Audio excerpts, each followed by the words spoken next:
Good morning.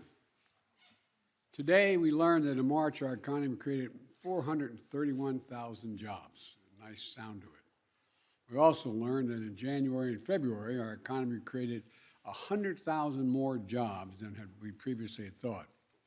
That means that over the last 3 months, the economy has created more than 500,000, more than 500,000 jobs a month.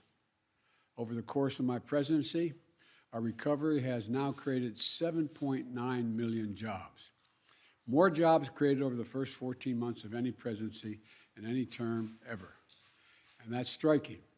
But what's even more striking is this. In March, the unemployment rate fell to 3.6%, down from 6.4% when I took office about 15 months ago. The fastest decline in unemployment to start a president's term ever recorded. In fact, there have been only 3 months in the last 50 years where the unemployment rate of America is lower than it is now. And what it means is clear. It's very clear.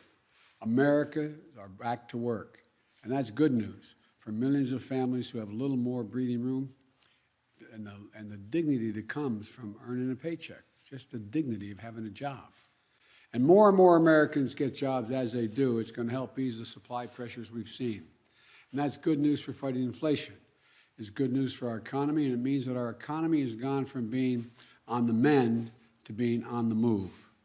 You know, the American people, I think they're beginning to understand that this American Rescue Plan, and there's no reason why they should know the names of all these pieces of legislation that got passed. But the American Rescue Plan, with it, we were able to get Americans vaccinated, schools opened, and businesses humming. A leading financial firm, Moody's, estimated that because of the rescue plan, 4 million more American jobs were created, and unemployment is 2% lower than it would have been had we failed to move that legislation. Thanks to our infrastructure law, we have more than 4,000 projects getting started this year, 4,000 in every single state in America, total of 4,000, and all 50 states rebuilding America. We're building a recovery worthy of American workers, strong and resilient. And it's going to be able to overcome the headwinds that it has of Delta, Omicron, and even more in Europe. Our policies are working, and we're getting results for the American people, which is what it's all about, to state the obvious.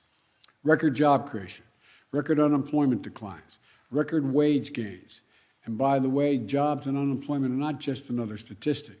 They go directly to the core of what the economy represents, the ability for hardworking Americans to live with dignity, support their families, and build a better life for their children.